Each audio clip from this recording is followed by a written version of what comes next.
Hello and welcome to a special online edition of CBC News. We're bringing you the latest on how COVID-19 is affecting Nova Scotia. In Nova Scotia today, one new presumptive case of COVID-19 was announced. Here's a look at where the province stands.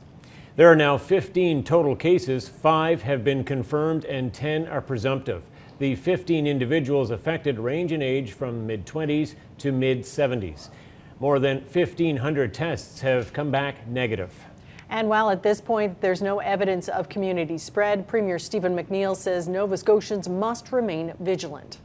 We can't become complacent. As Dr. Strang has said many times, we're at the front end of this. This is coming to our province at a greater rate, and we need to make sure we continue to do the due diligence that we've been doing, and caring for one another is probably as important as any medical intervention we're going to make. The province announced new support for small and medium businesses today who are being hit hard by the pandemic. Paul Withers joins us now with more on that. Good evening, Paul. Well, good evening to you, Amy. You know, the province has been promising economic assistance all week. Today, the McNeil government announced $161 million in spending in a series of measures in areas where they have some control. The province will defer repayments on loans to provincial agencies, workers' compensation premiums, and business fees. Let's start with the government loans here. Repayments on student loans have been automatically suspended until September 30th, and effective immediately, all repayments to the Fisheries and Farm Loan Boards are deferred until June 30th, as are workers' compensation premiums. The province is making up to $500,000 of credit available to small businesses through the Small Business Loan Guarantee Program that's administered by credit unions.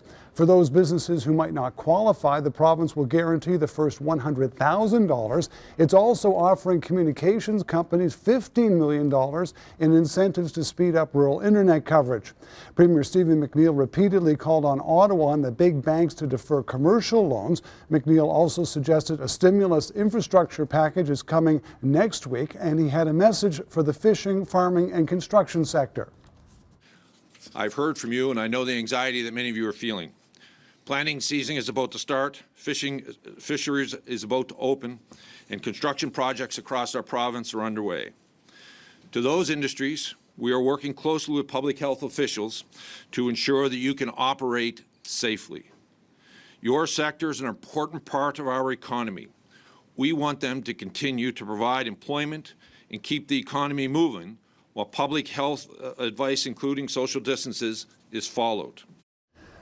Now, Business Minister Jeff McClellan said he was in touch with Nova Scotia's biggest private sector employer, Michelin Tire, which continues to operate right now. McClellan said the company is mindful of the situation, but it is not clear yet what steps the company has taken to adapt to this situation or what impact it has had on Michelin's operations. Amy? All right, thank you for that, Paul. That's the CBC's Paul Withers reporting for us tonight. Grocery stores are proving to be a lifeline for all of us during this pandemic, and today the 2 big chains in our province announced new measures that will help keep the shelves full and their staff safe. Sobeys is reducing its hours from 8 a.m. to 8 p.m. to allow more time for cleaning and restocking shelves. The store is also installing plexiglass shields at all its tills to protect cashiers, and staff are now washing their hands every 15 minutes. And Loblaws, the company that owns Atlantic Superstore, is also taking extra precautions. It is reducing its grocery store hours to 7 a.m. to 8 p.m. and limiting the number of customers allowed inside at one time. Now, the company says it will also reduce the hours at Shoppers Drug Mart based on the needs of each community. Due to decreased ridership around the COVID-19 outbreak, Halifax Transit is scaling back its service. Starting Monday, Halifax Transit is implementing a 30% reduction in bus service during the week. Some routes will operate on their Saturday schedules, and 3 routes will have no service. All ferries will be running a 30-minute service with a maximum of 50 passengers per trip. Accessibus will continue on its regular schedule, but passengers are asked to limit requests to essential trips only. Nova Scotia's College of Pharmacists is restricting the amount of medications pharmacists can give out. They can now only dispense a 30-day supply for each prescription. People have been stockpiling medications since the outbreak of COVID-19, which puts Nova Scotians at increased risk of drug shortages. So the College of Pharmacists has intervened to prevent that. The college says this is a temporary measure designed to enable pharmacies to help ensure all Nova Scotians continue to have access to medications at this challenging time. As we began to hear from both government and those who manage our drug distribution supply that there was real risk of drug shortages, we identified that we needed to take action to support pharmacies in being stewards of the drug supply. It's patients doing what they felt was necessary so that they would have medications on hand because the future was so unknown to them. Zwicker says they are also working to reduce the number of sick patients in pharmacies by having customers call ahead and ramping up delivery services. This is an uncertain time for all of us, but especially for some of our most vulnerable. People living in poverty are particularly at risk. Tonight, Colleen Jones spends some time with the man behind Street Connection, bringing food to people in need in Halifax. I met Rob Pattison at the grocery store the night before last. I was behind him in the checkout line. He had an unusual amount of bananas, so we joked about them until he told me what they're for. He runs a mission called Street Connection. His goal, helping people in need. I asked if I could come out and watch, and he said, come to Greystone, a place in Halifax I've never been. He pulls in with his van. It's a beacon of hope. People run to meet him when he pulls up the street. One for me, one for your brother. Any frozen soup? Yes, please. Just one. Okay. Do you want bananas and yogurt? Sure. Thank you so much. You take care of yourself. You too. Okay. Yeah, we've been here a long time, and all of a sudden to see that we can't do it is, it's hard. For 28 years in 4 different Halifax communities, Rob has been a fixture. Joe Morris says his work is so appreciated. It helps fill the gaps. Oh, I've been using him for years, actually. He helps us out an awful lot with, just making ends meet. Because with us being at a level of income, it really helps out the community in general. A lot of people that are here tonight are people that are in need. They're people with large families, small children. Dennis Cleveland has come to the van to shoot the breeze and get some food, like he does most Thursday nights. We've been missed a lot. I went to the food bank there this morning, up to Manuel Church, and they're going to be shutting down after the day. And it's hard on everybody. It is. Yeah. This here is putting a lot of kibosh to everything. I'll give it extra one night. I'll be back for a while, probably. It's very uncertain times. We don't know what we're going to do, to be honest with you. Some people drop him notes about what they need in their house. It's going to be hard on everybody. It's really, find myself being a bit emotional tonight because... You're telling people you don't know when you'll be back. Yeah. Yeah. So I don't know. See you maybe in 2 weeks. Well, let's just hope. When he finally shuts the door of the van, he's not sure when he's coming back. He's hoping in April, but no one knows. Nothing has ever stopped him from helping, except coronavirus. Great to meet you. I feel like I just met Superman, but a virus is taking away his superpowers.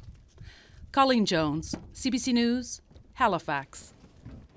Thanks, Colleen. The price of gas in Nova Scotia has dropped yet again. It went down by about 8 cents a litre overnight. It's now at 71.6 cents in the Halifax area and a penny or two more in other parts of the province. It is the lowest it's been in about 11 years, and this is the 4th major drop in the last couple of weeks, all of them driven by turmoil in world markets because of the pandemic. Marine Atlantic is also closing its terminals in North Sydney and Port aux Basques until Sunday. The ferry service says some crossings are due to bad weather. It also says that current protocols surrounding the isolation of high-risk customers in relation to the COVID-19 outbreak contributed to the decision. It's expected crossings will resume Sunday, and the company is saying people who are delayed can rebook and get a refund. Port Hawkesbury Paper is telling suppliers it's curtailing deliveries of wood fiber for April and May. A mill spokesperson says the move is in response to declining markets compounded by the COVID-19 pandemic. The move will have almost immediate effects on several sawmills in Nova Scotia that were sending chips and pulpwood to Port Hawkesbury. The president of Elmsdale Lumber Company says he's watching what's happening with the spread of the virus in the United States and what a downturn in the American economy will mean for the province's forestry industry. Thousands of Nova Scotians find themselves suddenly out of work because their employers have had to shut their doors to deal with COVID-19. Sarah MacDonald is Director of Fund Development at the YMCA Halifax and has recently been laid off. First of all, Sarah, very sorry to hear about your work situation. How are you doing? I'm doing okay. All things considered, I'm safe. I'm at home. I've kind of laid out all of my financials that I need to do, so I'm okay. Well, what have you learned since the layoff? What kind of steps are you taking in terms of, bringing some money in, paying bills, etc.? Yeah, for sure. So when I got laid off earlier this week, and I have to say it was expected, because I work at an operational charity and our doors had to close. I started looking into my options at every level in terms of government. So the federal level, what were the new COVID-19 legislative measures that they were going to be taking, and then also just regularly what do I get to have in terms of EI if I've been paying into EI.